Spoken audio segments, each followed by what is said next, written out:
नमस्कार दोस्तों। आज से हम शुरू करने जा रहे हैं एनसीईआरटी कक्षा 6 से लेकर कक्षा 10 तक हम पढ़ेंगे। कक्षा 6 से लेकर 10 तक पढ़ेंगे, एक एक चैप्टर पढ़ेंगे, अच्छे से इसको पढ़ेंगे। देखो, है ना। तो कक्षा 6 में पहला जो चैप्टर है वो है ज्योग्राफी का, जिसका नाम है हमारा ब्रह्मांड। क्या है? कक्षा 6 में जो एनसीईआरटी की जो बुक जो चलती है उसमें पहला जो हमारा चैप्टर है उसमें है वो है हमारा ब्रह्मांड।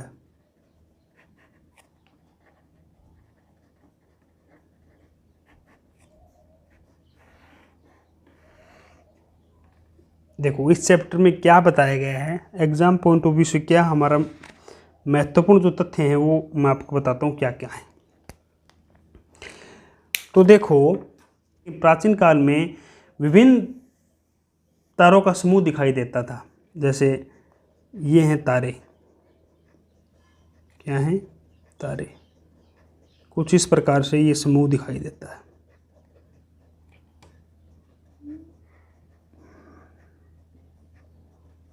कुछ इस प्रकार से तारों का समूह दिखाई देता है।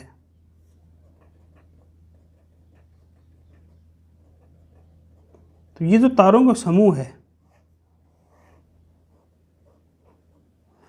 इन तारों के समूह को बोला जाता है तारामंडल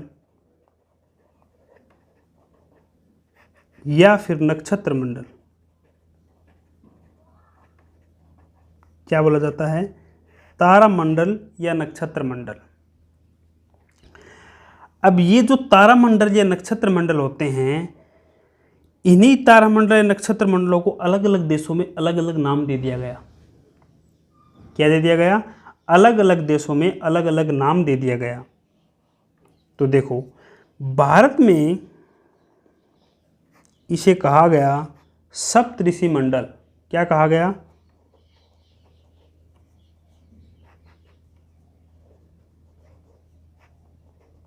सप्तऋषि मंडल, या कहीं कहीं इसे चारपाई भी कहा जाता था। क्या कहा जाता था? सप्तऋषि मंडल या चारपाई। सप्तऋषि मंडल देखो, आपको दिखाता हूँ मैं कैसे है। ये देखो, ये है सप्तऋषि मंडल। 7 तारों का समूह है ये। क्या है? 7 तारों का समूह सप्तऋषि मंडल है। देखो, कुछ इस प्रकार से।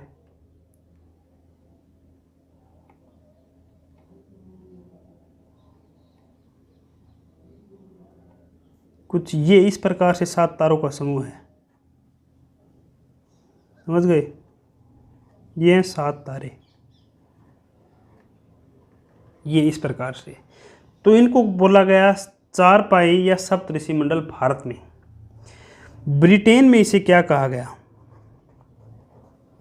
ब्रिटेन में जो ये सप्तऋषि मंडल है, 7 तारों का जो समूह है, इसे कह दिया गया खेत में जुताई का हल। देखो, हल के प्रकार का भी दिख रहा है ना ये भाई। हल किसो हुआ अपना, अड़बर को कौन दिखेगा? ये देखो, ये दिखने लग रहा है। क्या बोल दिया गया?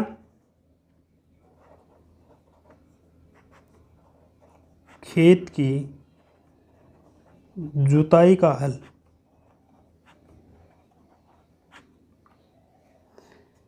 देखो, यूनान में इसे कहा गया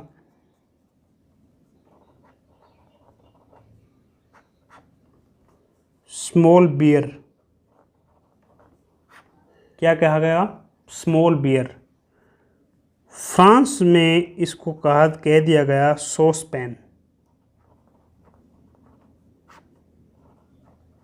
सॉसपैन भाई, बिना ढक्कन वाली देगची जैन बोलना बिगल लंबो है, एक लंबो हथो हो गो। अब जो बात होगी यही हिसाबों पर देखा तो इसी वो हो गए हथो। तो ए प्रकार के कौन दिखेगे? 7। तो इन बोल दियो आप सॉसपैन। फ्रांस में कह दे दियो सॉसपैन। अब देखो, पहले की है कि पुराने टाइम में कंपास तो होतो को नहीं भाई। आप देखो, प्ले स्टोर खोलो नया तो ऐप इंस्टॉल कर लियो, कंपास देखिए आप दिशा का आप पता लगा लियो, कौन सी दिशा कौन सी साइड में, यहाँ कौन नहीं होता। तारा देख के दिशा बताई जाती। तारा देख के क्या बताई जाती? दिशा। तो जो हमारे पूर्वज थे उनका मानना ऐसा था कि उत्तर दिशा में जो सबसे ज़्यादा चमकीला होगा तारा, उस तारे का नाम है ध्रुव तारा। यानी कि उत्तर दिशा में क्या मिलेगा आपको? ध्रुव तारा। यानी ध्रुव तारा जहाँ भी है, जो सबसे ज़्यादा चमकीला तारा है, वो दिशा कौन सी है? उत्तर। इस प्रकार से ध्रुव तारा उत्तर में पाया जाता था। अब एक आप नाम सुने होते, खगोलीय पिंड किए हुए। देखो खगोलीय पिंड, वो बताऊं तान मैं।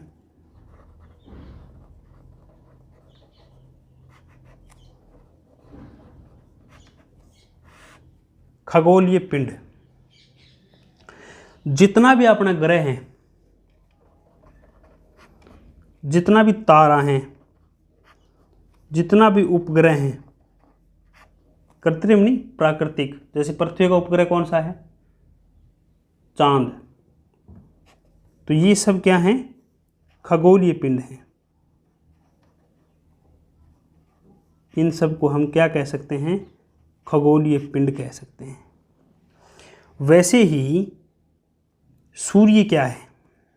सूर्य भी तो एक तारा है। सूर्य क्या है? सूर्य भी एक तारा है। सूर्य भी क्या है? एक तारा है।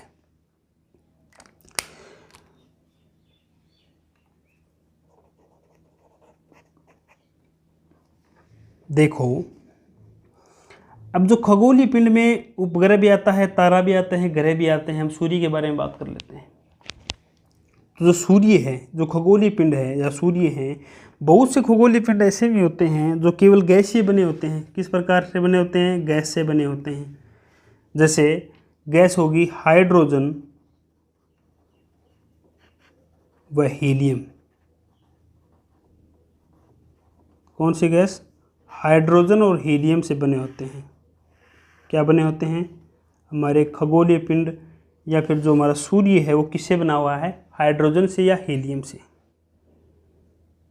समझ गए?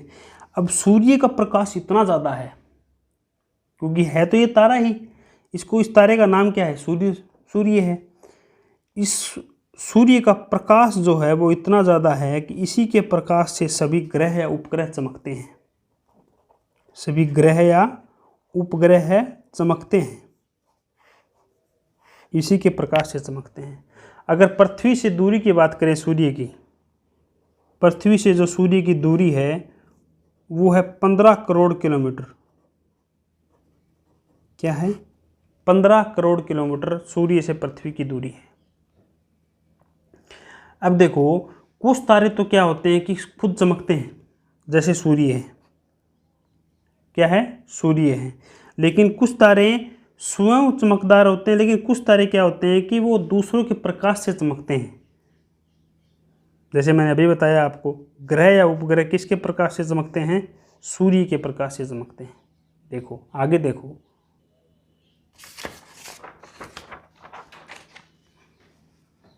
देखो हमने देखा छोटे छोटे तारों का समूह, है ना?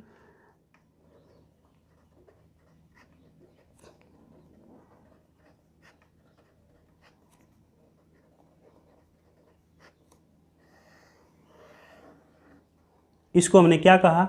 इसको हमने कहा तारामंडल या नक्षत्र मंडल। क्या कह दिया?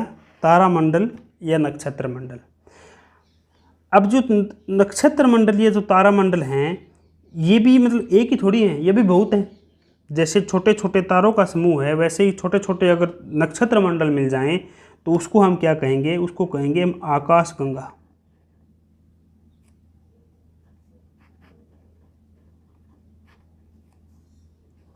इंग्लिश में बोले तो गैलेक्सी। नक्षत्र मंडल के समूह को क्या कहते हैं? आकाश गंगा। ये जो नक्षत्र मंडल जो जुड़ा होता है, ये होता है गुरुत्वाकर्षण बल के कारण। गुरुत्वाकर्षण बल के कारण ये नक्षत्र मंडल आपस में जुड़े होते हैं। ऐसे ही आकाशगंगा जुड़ी होती है, जो जुड़ा होता है इनका तारों का, वो गुरुत्वाकर्षण बल के कारण होता है। अब देखो, अब जो आकाशगंगा है, अब बहुत सी आकाश गंगाएं मिलकर ही ब्रह्मांड का निर्माण करती हैं। किसका निर्माण करती हैं? ब्रह्मांड का निर्माण करती हैं। और हमारा जो सौर परिवार है, जिसमें 9 ग्रह हैं, है ना, ये हमारा जो सौर परिवार है वो कौन सी आकाश गंगा में रहता है? उस आकाश गंगा का नाम है मंदाकिनी। क्या नाम है? मंदाकिनी आकाश गंगा, या फिर इसको एरावत भी बोला जाता है। क्या बोला जाता है? एरावत। हमारी जो आकाश गंगा है वो कौन सी है? मंदाकिनी या एरावत। अब देखो, हमने ब्रह्मांड समझ लिया कि छोटे छोटे तारों से बना नक्षत्र मंडल, नक्षत्र मंडल से क्या बना? आकाश गंगा, और आकाश गंगा से मिलकर क्या बनता है? ब्रह्मांड। अच्छा, ब्रह्मांड, इन सब के बारे में पता चल गया कैसे बना। अब ब्रह्मांड की उत्पत्ति कैसे हुई? ब्रह्मांड की उत्पत्ति कैसे हुई? तो देखो, ऐसा माना जाता है, देखा किसी ने नहीं है, कि तकरीबन 1.5 अरब वर्ष पहले, कितने अरब वर्ष पहले? 1.5 अरब वर्ष पहले ऐसा माना जाता है कि पूरा ब्रह्मांड एक ऐसे गोले के रूप में था। कैसे था? एक गोले के रूप में था। और फिर आपने वो गाना सुना है, टूटा टूटा एक परिंदा ऐसा टूटा कि फिर जुड़ नहीं पाया। तो वो देखो, कुछ ऐसे ही ब्रह्मांड भी टूटा, ऐसे ही ब्रह्मांड भी टूटा, ऐसे ही ब्रह्मांड भी टूटा, अलग अलग टुकड़ों में टूटा, ऐसे ऐसे टूट गया, वो पूरा टुकड़ों में टूट गया।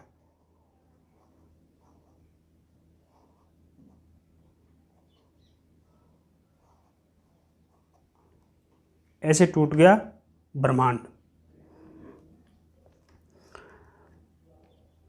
या फिर इसकी उत्पत्ति ऐसे भी हम अगर समझें तो भी हम समझ पाएंगे। ये था ब्रह्मांड, ये क्या है?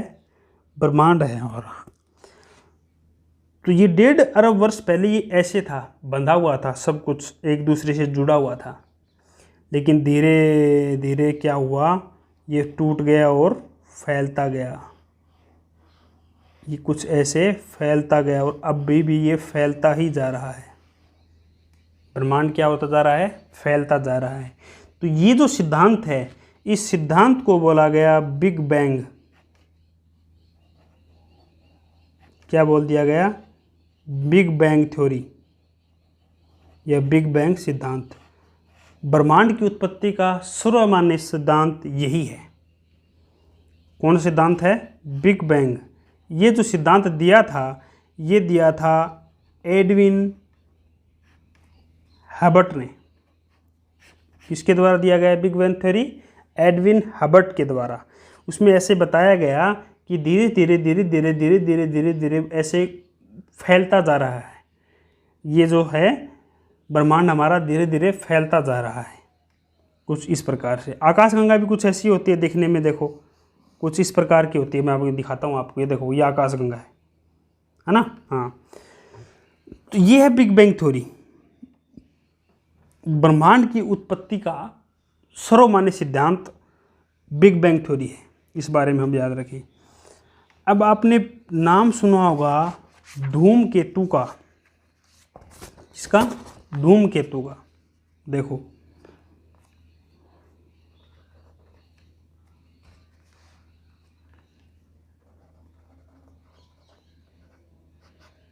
धूमकेतु, या इसको हम पुच्छल तारा भी बोलते हैं।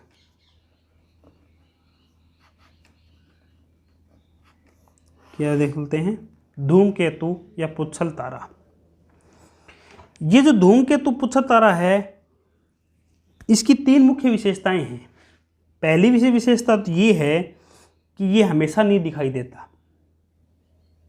क्या नहीं दिखाई देता? ये हमेशा दिखाई नहीं देगा।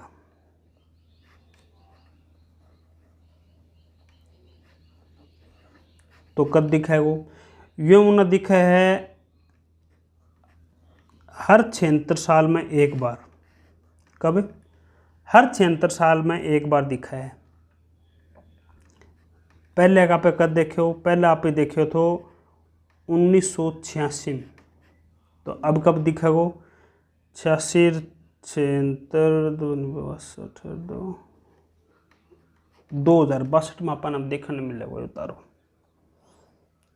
ये है। और यो जो तारो 76 पहले दिखे हो 76 वर्ष पहले, इसका नाम दिया गया था हेली पुच्छल तारा। क्या? हेली धूमकेतु या हेली तारा इसको बोला गया। दूसरी बात यह है कि इसकी जो आकृति होती है वो विशेष होती है, ये विशेष आकृति का होता है,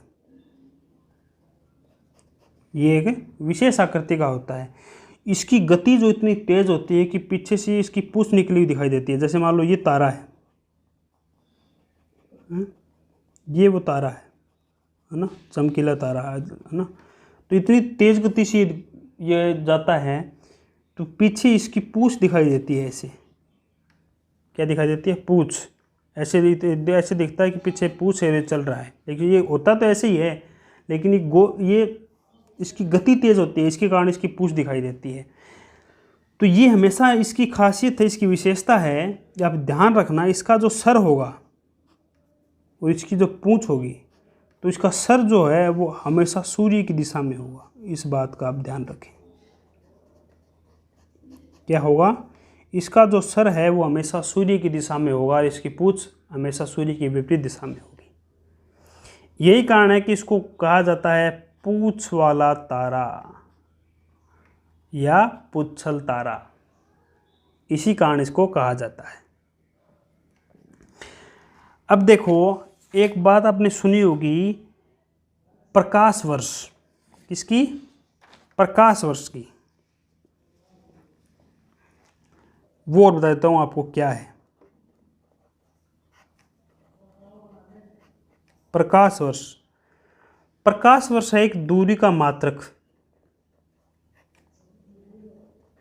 क्या है? दूरी का मात्रक। देखो, मैं तो दूरी का मात्रक सुना, मीटर किलोमीटर है, मैं तो किलोमीटर में नापो, बिल्कुल सही नापो तो किलोमीटर।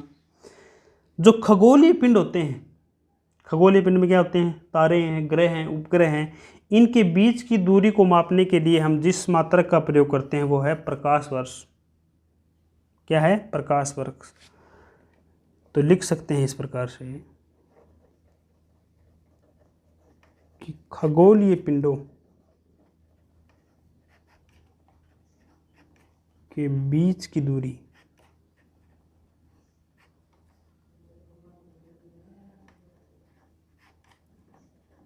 मापने के लिए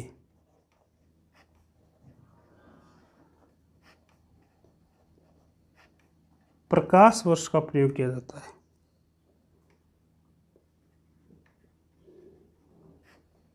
क्या किया जाता है? प्रकाश वर्ष का उपयोग किया जाता है। अब देखो, जो प्रकाश वर्ष है, जो लाइट ईयर है, वो एक साल में लगभग 95 अरब किलोमीटर की दूरी तय करता है। क्या करता है? 95 अरब किलोमीटर की दूरी तय करता है। इसी कारण इसको क्या कहते हैं? प्रकाश वर्ष कहते हैं। ये था हमारा पहला चैप्टर, कक्षा 6 का पहला चैप्टर हमारा ब्रह्मांड है। नेक्स्ट वीडियो में हम करेंगे दूसरा चैप्टर।